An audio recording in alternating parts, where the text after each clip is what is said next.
Let's imagine a scenario, a night that was supposed to be about family and the future of the bloodline, but instead descends into absolute chaos. Picture this. The Rock, now the final boss, crosses a line that can never be uncrossed, viciously assaulting his own cousin, Roman Reigns, with a steel chair. But what if the real story, the true horror, began only after the cameras stopped rolling? This isn't about what's officially reported. This is a look into what could happen in the terrifying aftermath. A scene of sheer panic, where Roman Reigns might have collapsed backstage, unresponsive, with medics urgently rushing in. This wouldn't just be an attack, it would be an event that could leave the future of the tribal chief and the very structure of WWE hanging by a thread. What if the brutal betrayal we saw in the ring was just the opening act for a scene of life-and-death urgency backstage? Forget any official story you might hear about movie roles or scheduled time off.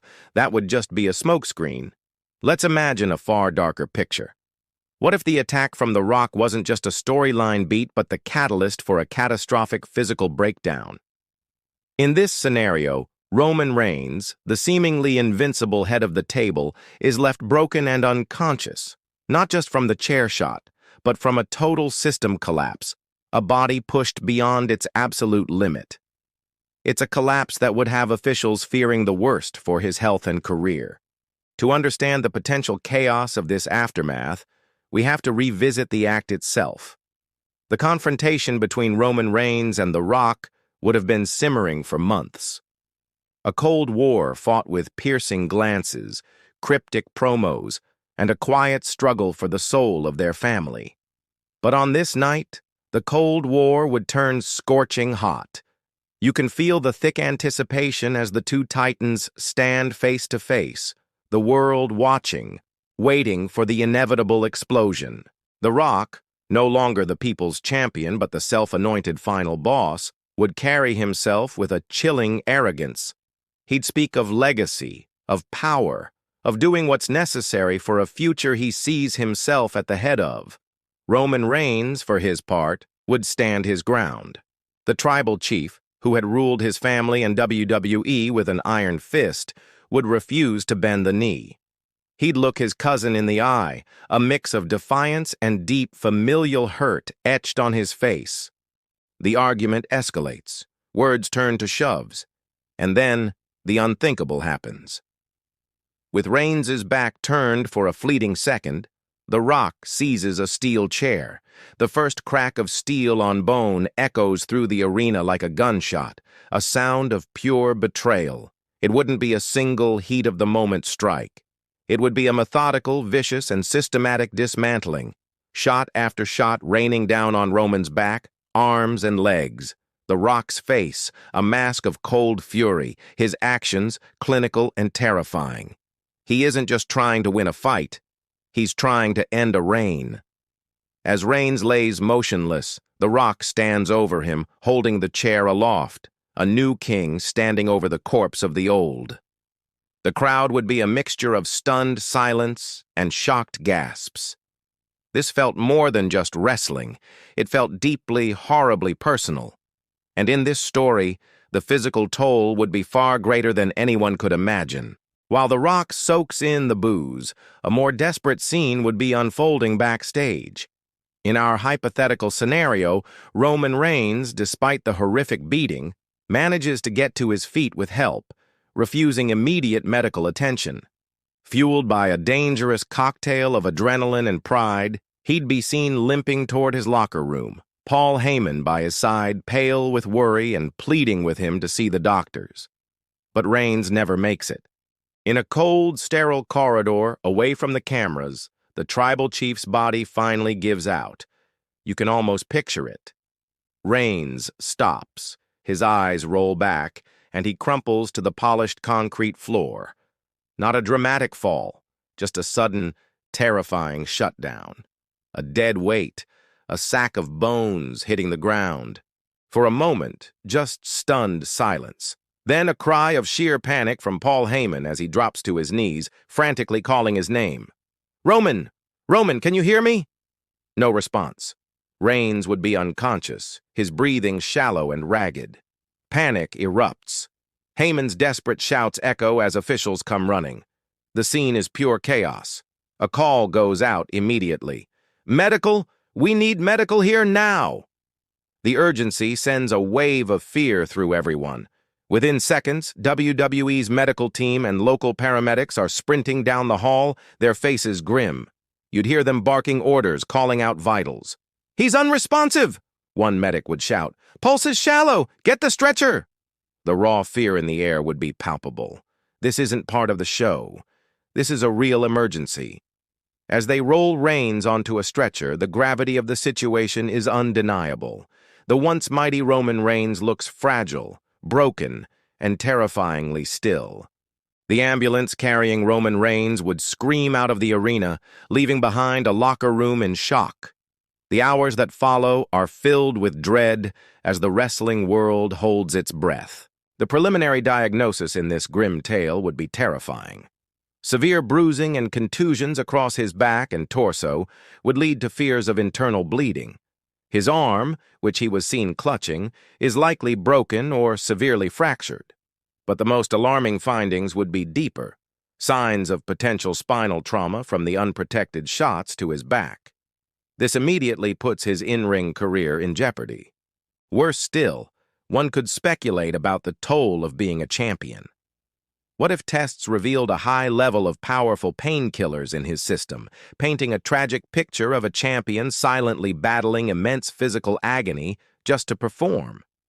In this narrative, the collapse wasn't just from The Rock's attack, but from a body finally succumbing to years of untreated injuries and the sheer wear and tear of being a main event superstar. What if WWE's own medical staff had advised him to take a break months ago, but the pressures of being the tribal chief kept him in the ring? The Rock's attack was simply the final straw. With Roman Reigns hypothetically lying in a hospital bed, the big question is, why? Why this level of brutality? Why would The Rock, a man bound by blood to Roman, commit such a violent betrayal?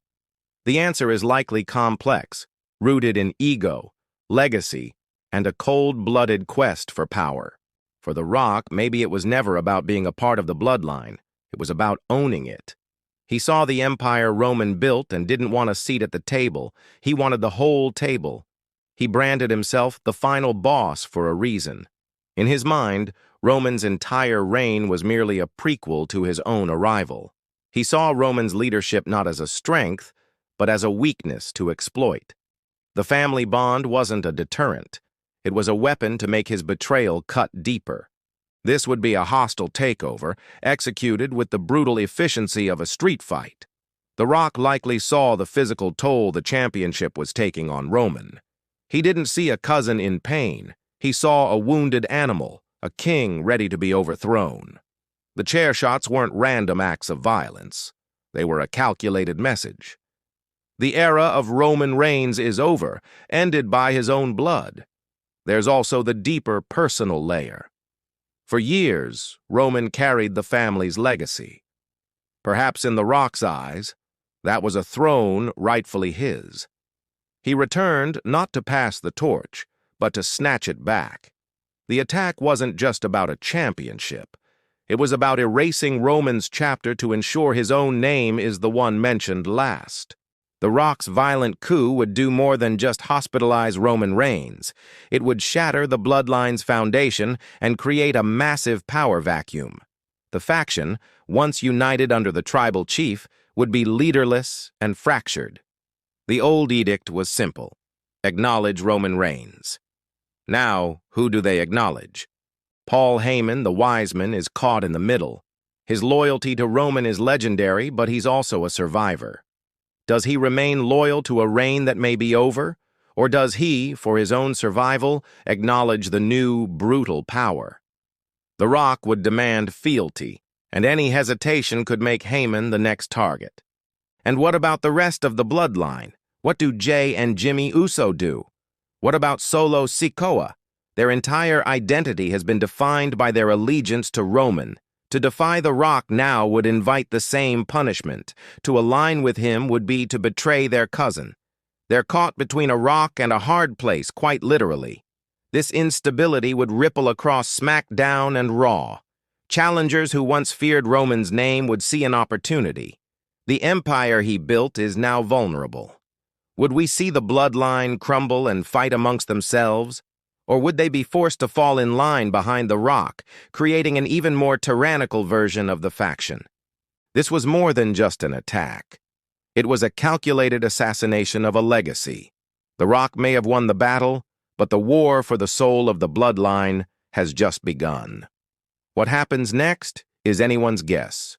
Can Roman Reigns ever recover from injuries this severe in our story?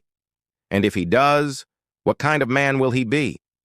Will the rest of the Bloodline fall in line under the final boss, or will they rise up and fight for their fallen chief? The landscape of WWE has been changed forever. Let me know what you think is going to happen in the comments section below. I want to hear all your theories on the future of Roman Reigns and the Bloodline. In the world of this story, Roman Reigns remains hospitalized. Any official statement from WWE would be vague, citing a serious medical situation, but the whispers from behind the curtain would tell a story of a career in peril. The image of him being loaded into that ambulance, broken, unconscious, and vulnerable, is one that would not soon be forgotten. It's a chilling reminder of the cost of being at the top. The Rock's era of the final boss has begun, born from the betrayal of his own family. He stands atop the mountain, but the ground beneath his feet is unstable, built on violence and treachery. A new chapter in WWE history is being written in blood and steel, and we are all watching as the aftershocks continue to reshape everything. The question is no longer, who is the head of the table? The question now is, when the dust settles, will there even be a table left?